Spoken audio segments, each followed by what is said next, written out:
There's a great big beautiful tomorrow for Walt Disney's Carousel of Progress at the Magic Kingdom. Let's discuss the major news for this attraction.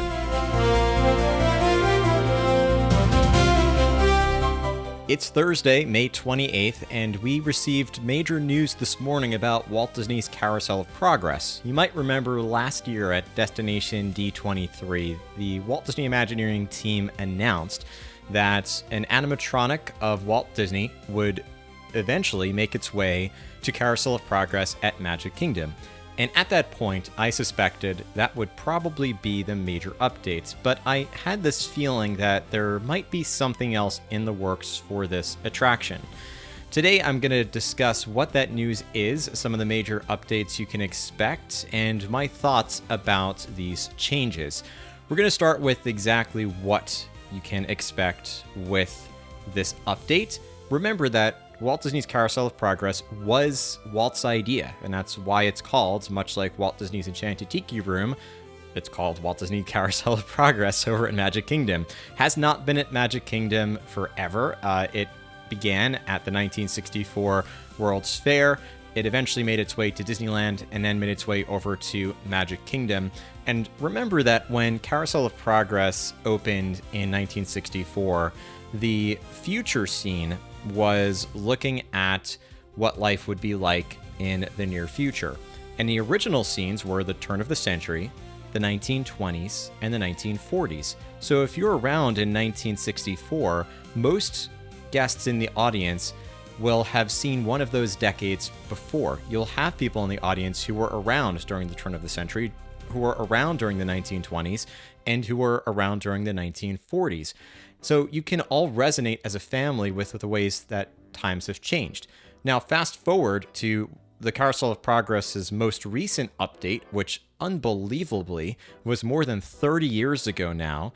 You still had those original show scenes of the turn of the century, the 1920s, the 1940s, and then this updated version of the future where you talk about car phones and laser discs and all kinds of technology that was relevant in the 1990s, but not quite as relevant today.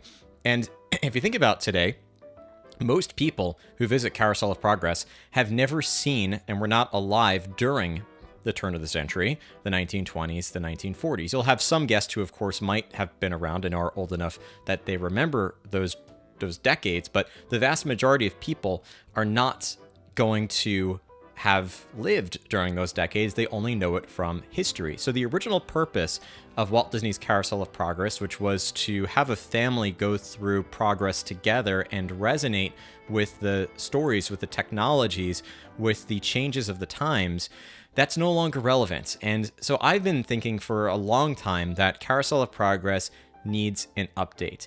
And let's, again, I said I was going to start with what these changes are, but I went ahead with the history. So, as we heard last year, we are going to get this new show scene with Walt Disney introducing the Carousel of Progress.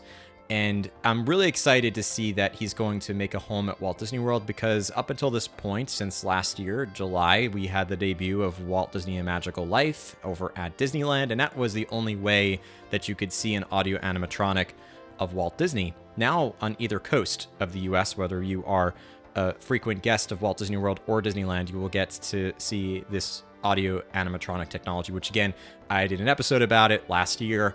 Loved it. Can't wait to go back. We're actually going to be going back this summer, and I'll get to show the girls and some extended family this brand new show. So Carousel of Progress, we just learned today, is going to receive an update for all of its show scenes. We're still going to see the family we know and love, John and Sarah. There's in the photo, we can see that Rover is still present, and you're still going to have the two kids that are there. Or Uncle Orville is still going to be present. Grandma and Grandpa it seems are going to make an appearance here as well. But Act 1 is going to be the 1960s. What I love about this is it is bringing us from Walt's time, which makes so much sense when you think about Walt now being present in the Carousel of Progress. It's going to be the audio animatronic they selected for A Magical Life was the Walt of the mid-1960s, and this now fits perfectly in the updated storyline for the attraction. So you're going to see, this Disney Parks blog article calls out the summer of 1969 is going to be the first show scene where all people around the world are gathered together to witness the historic moon landing. And I can just imagine some of the technology we'll see from that 1960s scene, some of the moments that will happen, and then seeing the family gather together to witness the first human landing on the moon.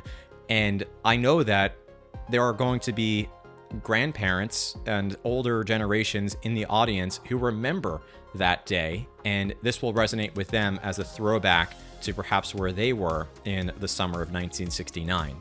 Act 2 is going to take us 20 years into the future, much like the original version did, into the 1980s, and it's going to be the night of Halloween in 1985. And think about, if you're a fan of a lot of more recent shows and series, you could probably think of a few in particular, harken back to the 1980s for us millennials. It's really, thinking back to our childhoods, and even for the Gen X population, thinking about when they were just starting out as young adults, starting out in their careers, maybe starting a family. And so it's really interesting to see what technology is going to be present. That Disney says that Uncle Orville is going to be found in there with that, that classic no privacy at all around here quote.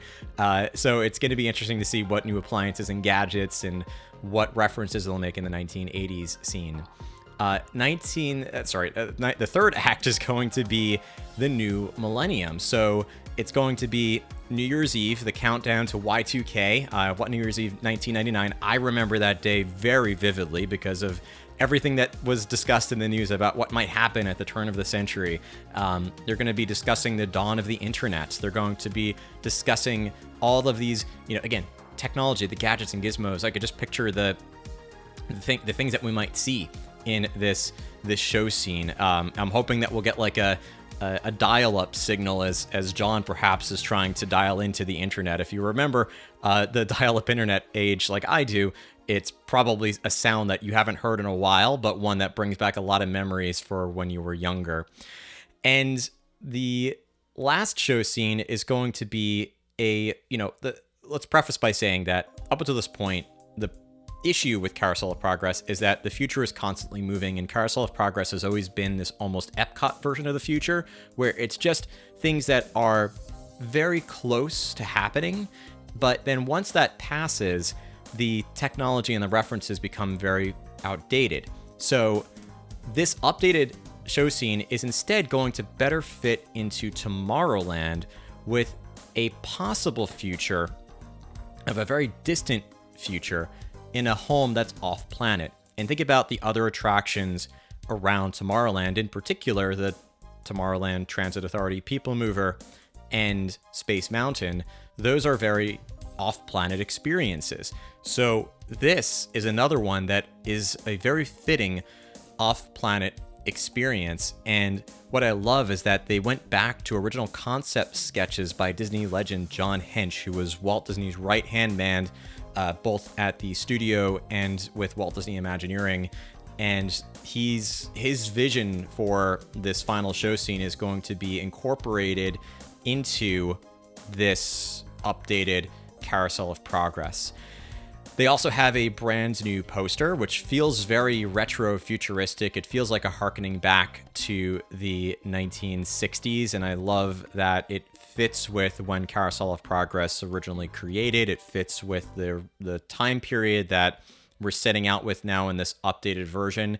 And Disney says this is going to reopen in 2027, but it's also a very quick turnaround for when it's going to be closing. So you're listening to this, if it's the first day this is out, again, Thursday, May 28th, it's closing in less than a month and a half. The last day of operation is going to be July 5th, 2026. It is going to close on July 6th, 2026. So this upcoming Independence Day weekend is the last chance to experience the current version of Carousel of Progress, and sometime in 2027, this is going to reopen. I do suspect that Carousel of Progress is going to be infused with new life after this refurbishment. As I said in the beginning, I do think this refurbishment was necessary. It had been outdated for quite a long time. It's a really nostalgic show. It's one that, as Disney fans, especially if you grew up going to Magic Kingdom, I know that my family always loved doing Carousel of Progress. It's one that I love to do. We've done with Maggie and Emily. But this is going to give us, as a family, a new chance to connect and remember the times that we were growing up. And I can bring my parents back, and they can remember things from the 1960s and the 1980s that I didn't get to experience when they first debuted. And then I get to reminisce and think about the technology from the Y2K era, from that New Year's Eve 1999. I remember that day very well. So even though I was a kid, so I can just think about, and then we can all think about the potential future and leave with this optimistic spirit for what a very distant future might be. So I love it that the Imagineers are future-proofing Carousel of Progress to give us this longer shelf life for the attraction. Now, because these decades are being updated to really 60 years ahead of where they began, so the turn of the century, the 20s and the 40s is going to be the 60s, the 80s, and basically 2000. This means that eventually there might be an opportunity to update it once again. And if we go 60 years in the future, that's incredibly, that means that the next cycle, if they do this again in 60 years, is going to be the first decade would be the 2020s. And then there would be the 2040s and the 2060s, or they could take a cue and maybe do it a little bit faster and go 100 years in the future from the original version and to, start with the turn of the century for the going into the year 2000, and then the 2020s and the 2040s, and then what an updated distant future might be. But this has been the ongoing dilemma with Tomorrowland, is how do you keep it relevant? How do you keep this vision of the future that is ever moving still relevant for our guests who come to visit? And now they are future-proofing it by creating I often differentiate, and I alluded to a little bit earlier, the difference between an Epcot vision of the future and a Tomorrowland vision of the future, where Epcot historically has portrayed a tangible and near version of the future. What are things that are in development now that are coming in the future? Innoventions was a great example of a showcase for future technologies that are being developed today. And even things like attractions like Test Track and Mission Space, these are all looking at technologies that exist and ways in which we're thinking about the future of car travel or the future of space travel. Guardians of the Galaxy Cosmic Rewind, a little bit different because it is looking at a fictional version of the future. And then on the other side with World Nature, you have The Seas with Nemo and Friends, where they're talking about the ways that we are looking to conserve our oceans and our waters around the world. Living with the Land, one of my favorites, talking about ways in which we are planning for the future of agriculture. Soarin' looking at, of course, landscapes in the natural world, and then the Imagination Pavilion, where you are thinking about imagination as a component of one of those things that helps us to create the future. And then Spaceship Earth, of course, the futuristic version of, or the history of communication and where communication might go in the future. So Tomorrowland has always been that more fictional version of the future, that fantastic off-planet distant future. And now with this update with Carousel of Progress, we should see again, more future-proof version of this classic Walt Disney attraction. So I'm really happy that Disney is infusing new life into classics like Buzz Lightyear's Space Ranger Spin and Big Thunder Mountain Railroad, even thinking about the transformation of Splash Mountain to Tiana's Bayou Adventure, Rock and Roller Coaster starring Aerosmith to Rock and Roller Coaster starring the Muppets. Disney is finding ways to keep these very popular and relevant attractions relevant for new generations, updated and fused with new life, while still honoring the past. And I am optimistic that this updated version of Carousel of Progress is going to be one that nostalgic Disney fans and new Disney fans will know and love. My only question is, how are they going to figure out the updated queue? Because it is a very short and very small area for the queue for Carousel of Progress.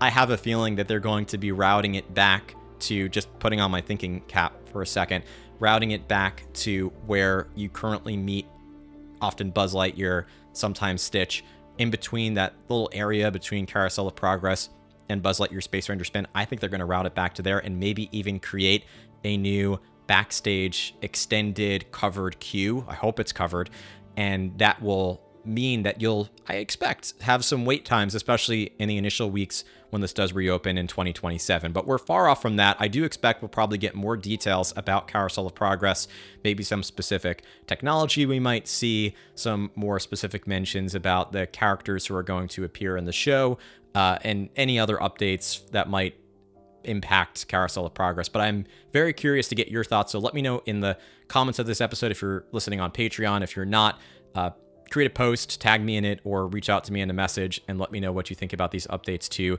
Carousel of Progress. Thank you as always for listening to Imagination Sky. Remember that you can get ad-free episodes and lots of bonus content by subscribing at patreon.com/Imagination Skyway.